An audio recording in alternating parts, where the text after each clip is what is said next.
is KCAL News Mornings.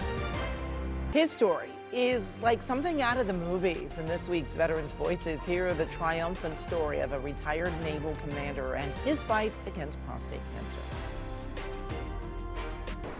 Story number 9 now. 1 in 8 men will be diagnosed with prostate cancer in their lifetime, and former Top Gun pilot Michael Crosby is one of them. In this week's Veterans Voices, he's sharing his story with our Chris Holmstrom and raising awareness about the deadly disease.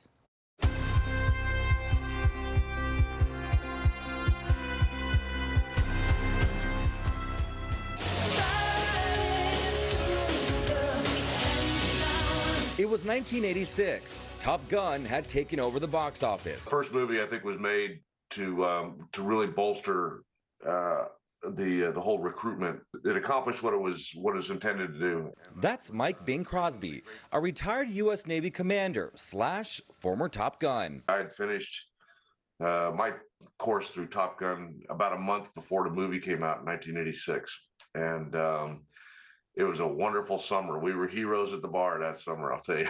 Mike was flying high until his retirement in 2009. In 2015, his life changed. He was diagnosed with prostate cancer.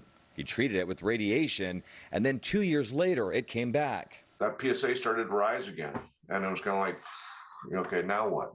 So you go through the whole process again. That's when Mike turned to nuclear medicine. At the time, UCLA and the West LA VA were doing trials.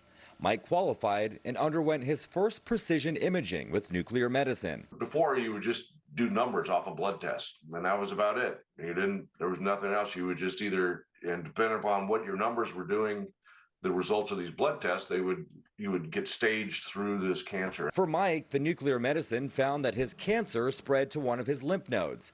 That's when they treated it with the round of precision radiation. Now, the care team can actually pinpoint exactly where these cancers are coming out and actually treat these things. Since then, Mike has undergone several rounds of precision radiation treatments.